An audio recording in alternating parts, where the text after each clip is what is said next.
আসসালামু আলাইকুম দর্শক, অনেকদিন পর আসলাম পাঁচশোর। তো সেখানে কিন্তু যে রেল লাইনটা হয়েছে কিন্তু তার নিচে কিন্তু যে শিবচর রোডটা রয়েছে সেখানে কিন্তু অনেক ছোট ছোট দোকান রয়েছে। মানে টোটাল কথা বললে চলে এখানে একটি মার্কেটে কিন্তু পরিণত হয়েছে। সেই ছোট দোকানগুলো কিন্তু আমি দেখানোর চেষ্টা করছি। তো এখানে দেখতে পাচ্ছেন ছোট ছোট দোকান নিয়ে বসছে অনেক, তারা কিন্তু নিতান্তই অত বড় ব্যবসায়ী না, অল্প আয়ের মানুষ। সেই জন্য কিন্তু তারা বাহিরে ছোট ছোট দোকান দিয়ে বসেছে। তো এখানে কিন্তু অনেক লোকের কর্মসংস্থান হয়েছে, যারা বেকার ঘুরতো। মানে টোটাল কথা, যাদের ব্যবসায়ী মন আছে তারা আজেরা খাইতে চায় না, ঘুরতে চায় না, যারা একটু কাজ করে খেতে চায় সাধারণ মানুষ, তাদের অনেকেই কিন্তু এখানে দোকান নিয়ে বসেছে। তো শুধু কাপড় চোপড় আর মুড়ি আর বিভিন্ন খাবারের আইটেম কিন্তু এখানে পাওয়া যায়, এবং দেশীয় শাকসবজি, ফলমূল, কলা, পেঁপে আরও অনেক ধরনের ফল কিন্তু এখানে পাওয়া যায়, বার্ষিক ফলগুলো। তো এই দেখতে পাচ্ছেন এখানে কিন্তু পাঁচশো, যে এই জায়গাটা দেখতে পাচ্ছেন এটা পাঁচশোর একদম মোড়। এই মোড় থেকে শিবচর ঢোকা যে রাস্তা সেটাই কিন্তু এখানে দেখতে পাচ্ছেন।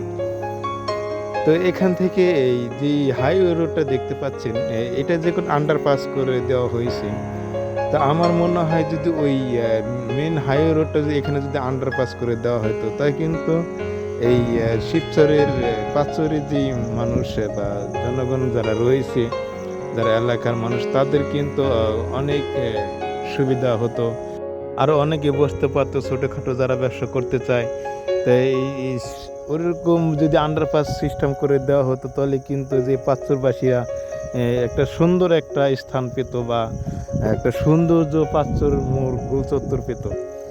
যাই হোক, সেটা কিন্তু এই দেওয়া হয়নি। তখন বিগত সরকারের আমলে যে আমাদের এমপি রয়েছে লিটন চৌধুরী, ওনাদের সাথে পাঁচচরে যারা চৌধুরী পরিবার রয়েছে, বিশেষ করে ঠান্ডাসাথী মিঠু চৌধুরী, ওনাদের সাথে একটা বিরোধের কারণে আমার মনে হয় সম্ভবত এই কাজটা করা হয়েছে। তার কারণে এখানে যদি আন্ডারপাস সিস্টেম করা হইতো, অনেক ব্যবসা প্রতিষ্ঠান এখানে আরও অনেক ব্যবসায়ীরা বসতে পারতো, এবং একটা প্রাণবন্ত পাঁচশোর গোল চত্বর হতো। সেটা কিন্তু হয়নি।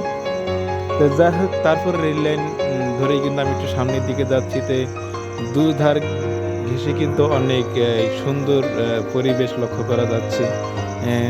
পাশে রয়েছে সবুজ ঘাস, তারপর রয়েছে বাড়িঘর, অনেক সুন্দর চিত্র। কিন্তু এটি কিন্তু সচরাচর দেখা যায় না ঢাকা শহর।